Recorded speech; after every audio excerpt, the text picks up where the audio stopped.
안녕하십니까. 9월 셋째 주 형님 뉴스 시작하겠습니다. 뉴스가 나와야 뉴스지.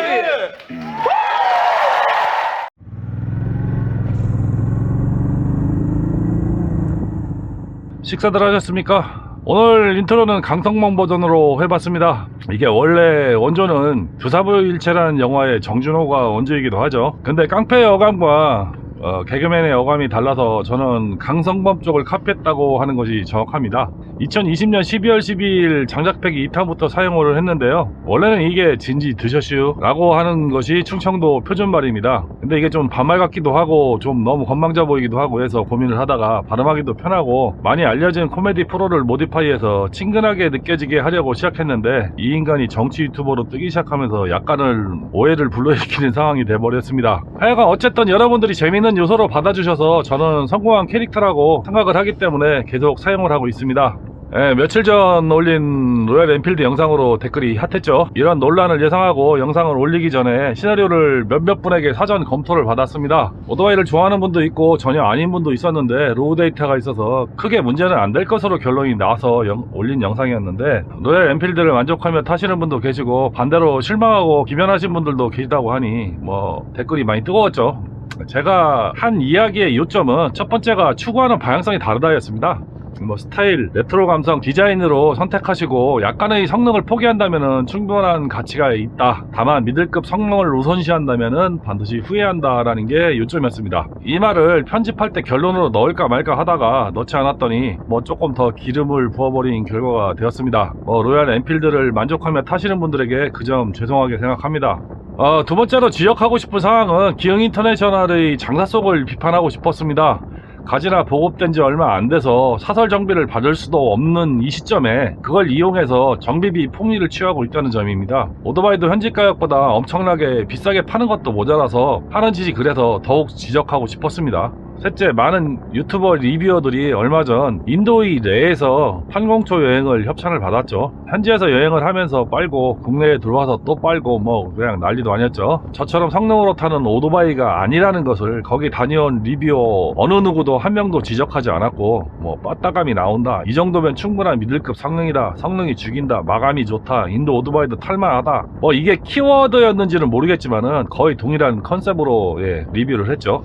이 정도면 순진한 잠재적 소비자를 충분히 현혹시킬 만한 내용이었습니다.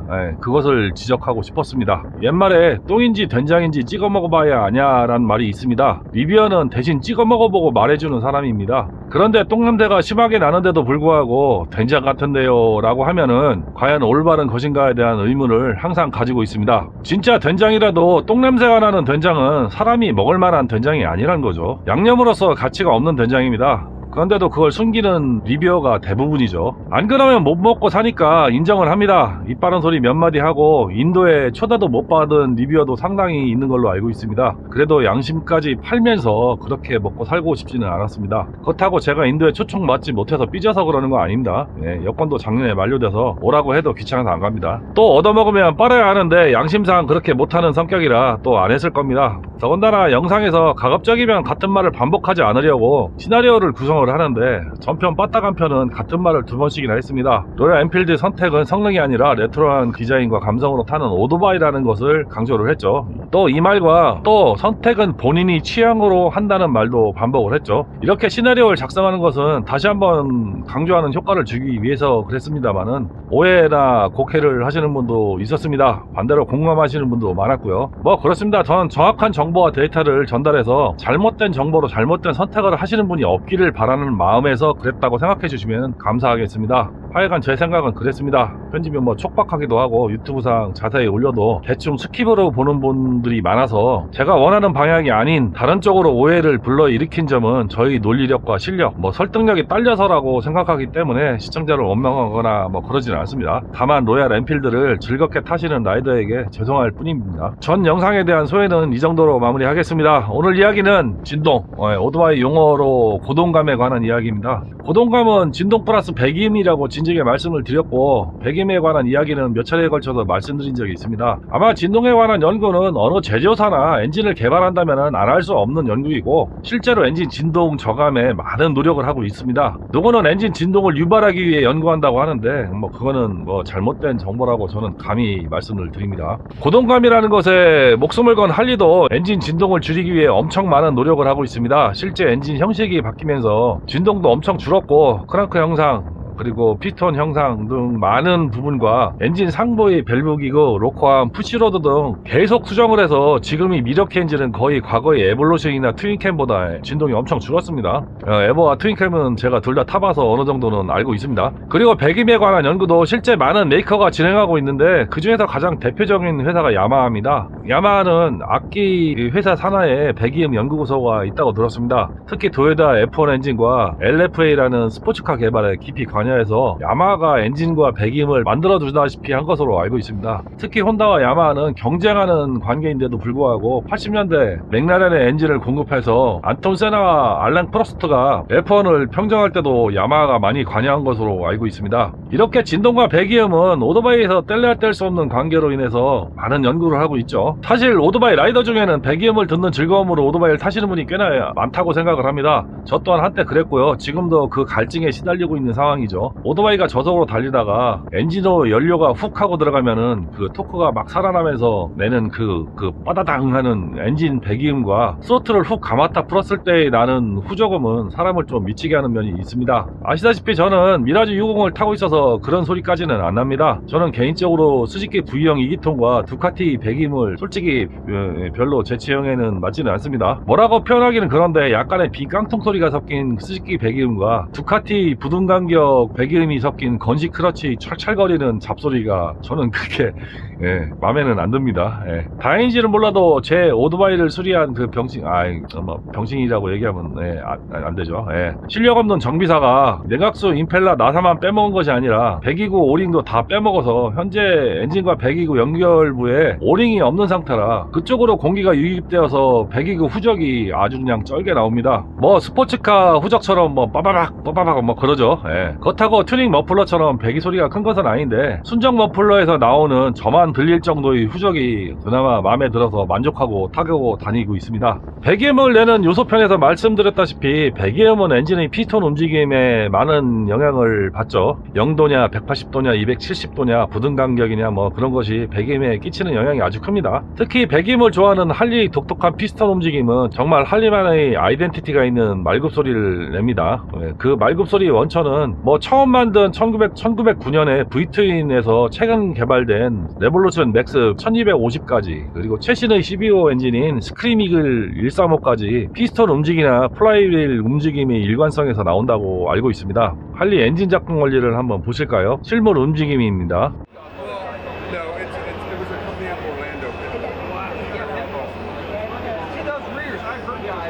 애니메이션으로 쉽게 설명하는 움직임도 한번 보시겠습니다.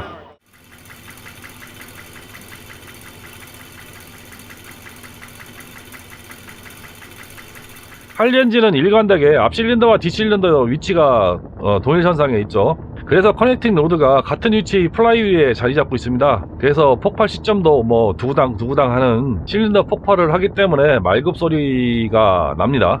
또 재밌는 부분은 보통은 크랭크 측에 커넥팅 로드 반대편에 밸런스 웨이트가 장착되는 것이 본표적인 형상인데, 할리는 밸런스 웨이트가 안 보입니다. 밸런스 웨이트가 없이 그냥 플라이휠 전체를 무거운 것으로 만들어서 진동을 상쇄하는 방식입니다. 짜는 이를 진동을 내기 위한 방식이라고 하는데, 진동을 내려면은 플라이휠 가벼운 걸 쓰면 더 진동이 생기니까 이건 틀린 말이죠. 정확히 말하면 커넥팅 로드가 두 개가 붙어 있다 보니까 밸런스 웨이트를 달 수 없는 구조라 궁여지책으로 큰 플라이휠을 쓰는 거죠. 그럼 엔진 형상을 바꾸면 되지 않을까라는 말씀을 할 수도 있습니다. 그런데 엔진 형상을 바꾸면은 말발굽 배기음을 못 만드니까 결국은 많은 단점이 있음에도 불구하고 큰 플라이휠을 쓰는 것이라고 저는 생각을 합니다. 플라이휠이 진동을 만들기 위한 조치라는 것은 앞뒤가 바뀐 모순된 이야기가 되는 거죠. 덤으로 생긴 진동을 감성으로 잘 포장한 것이라고 생각하시면 됩니다. 엔진 형상으로 인한 단점도 많습니다. 협각, 동일선상 실린더 배치로 인한 공랭의 실린더 냉각 문제나 플라이휠 동일선상의 커넥팅 로드 움직임으로 인한 피스톤의 편마모, 진동, 구조적 한계로 인한 성능 제한 등 단점에도 불구하고 계속 만드는 이유는 배기음의 아이덴티티와 엔진 형상의 대표성이 가장 우선시 되기 때문이 아닌가 합니다.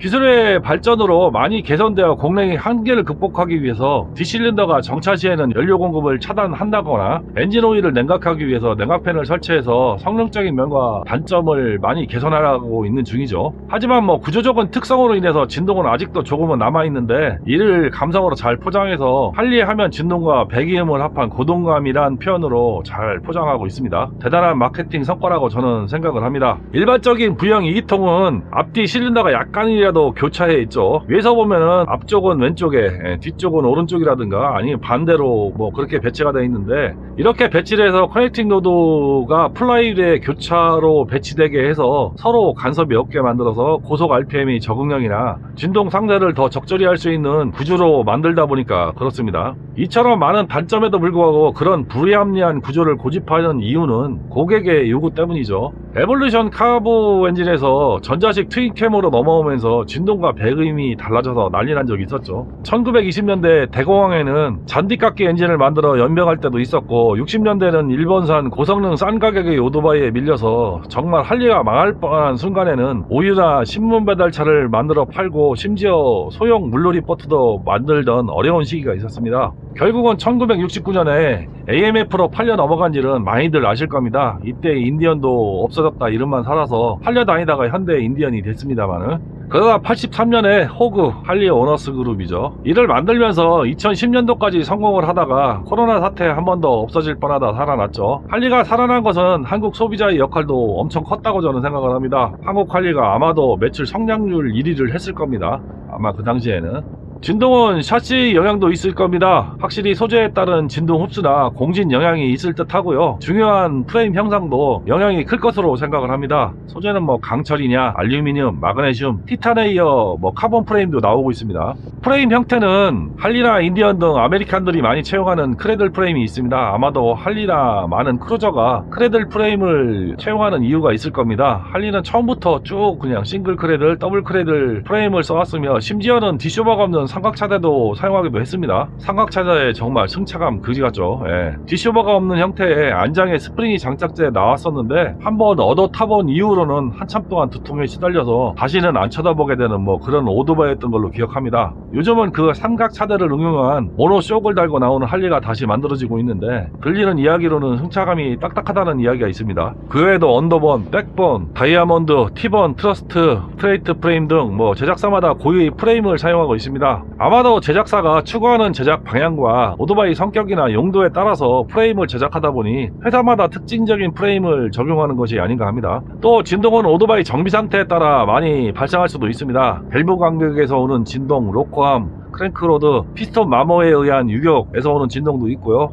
그리고 베어링류의 불량에서 오는 진동 등 여러가지가 있을 수 있습니다. 할리는 예전에 에버엔진 이전에는 핸들에 댐퍼를 달 정도로 진동이 심했죠. 요즘 핸들 댐퍼는 없어졌습니다. 그만큼 진동도 좋아졌다는 반증 같습니다. 이렇게 감성은 자꾸 줄어들고 있지만은 시대에 맞게 오토바이는 지연화하고 변화합니다. 그래도 이런 감성 때문에 할리를 타고 인디언을 타는 것 같습니다. 젊은 친구들 보기에는 정말 이상한 일일 겁니다. 저렇게 벌벌 떠는 오토바이를 타고 다니는 것이 이해가 안 되지만은, 반대로 누구는 그것을 또 좋아하니 정말 알 수가 없죠. 이렇게 한번 빠지면 위험한 것이 오토바이 세계입니다. 진동이 있어도 배기 소리가 커도 감성으로 탈 수 있는 것이 오토바이 세계죠. 오토바이야 굴러가기만 하지만 굴러가지도 못하는 오디오 세계에 비하면 오토바이는 애들 장난이죠. 전기줄 몇 미터에 수천만 원을 꼬라박는 어이구 그냥 앰프, 스피커 안에 사용하는 배선이 미터에 500원, 1000원짜리 배선인데 바깥쪽 배선에 몇 천만 원 투자한다고 얼마나 달라질까요? 저도 오디오 한 30년 넘게 만지다 보니까 스피커선, 인터커넥터, 케이블, 컬러링은 있다고 생각을 합니다. 없을 수가 없습니다.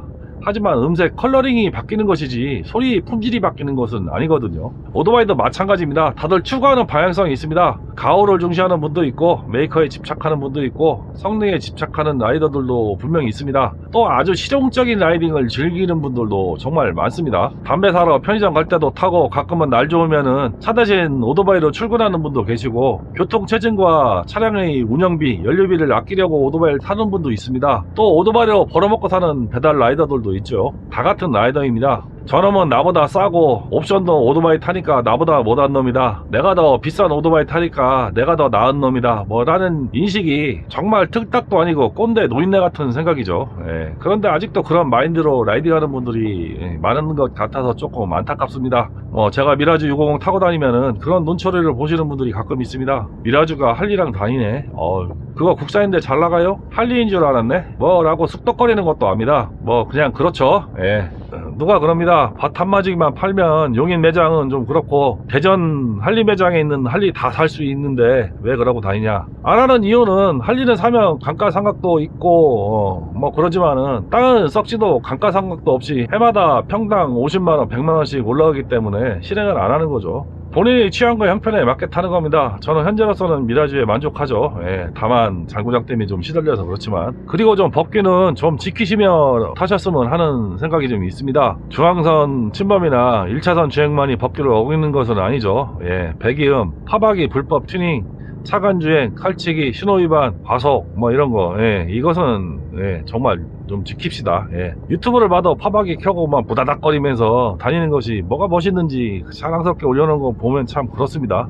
저는 페달라이더 제외하고 레저를 즐기는 얌전한 라이더가 70%, 양아치가 한 30%라고 생각합니다. 어디가나 30%는 국룰이죠. 그러니 고성 전망대 같은 사건이 생기고 그러는 겁니다. 30% 플러스 일부 페달 라이더 때문에 전체가 욕먹고 있다는 것을 꼭 명심하셨으면 합니다. 양심과 의식이 있는 우리라도 법규를 지키고 남에게 피해주지 않고 손가락질 안 당하게 라이딩을 해야 합니다. 제가 제작사 수입사를 진짜 개 까고 있는 이유는 미국 할리처럼 깡패나 타고 다니는 오토바이에서 정말 좋은 일을 하며 멋있는 라이더라는 인식 전환의 계기가 되게 만든 호구 운동을 우리나라에서는 호구 운동으로 변질시킨 그런 거지 같은 제작사 수입사를 비판하기 위해서 그렇습니다. 인식 전환 운동이나 교육은 등한시하고 오토바이나 팔아먹고 해골 스티커 옵션 팔아먹는 돈벌이만 궁리하니까 쓰레기 같은 업계 상황이 좀 한심하기도 하죠. 거기 빌부터 봉투 하나에 목숨 걸고 부패, 해외 초청 행사에 목숨 거는 유튜버, 리뷰어, 기자 다 똑같은 놈들입니다. 우리라도 잘합시다. 오늘은 고정감에 관한 이야기와 푸념이 섞인 이야기를 해보았습니다. 잔소리로 들리지 않았으면 하는 바람을 담다 보니까 긴 영상이 되었습니다. 긴 영상 시청해주셔서 감사합니다.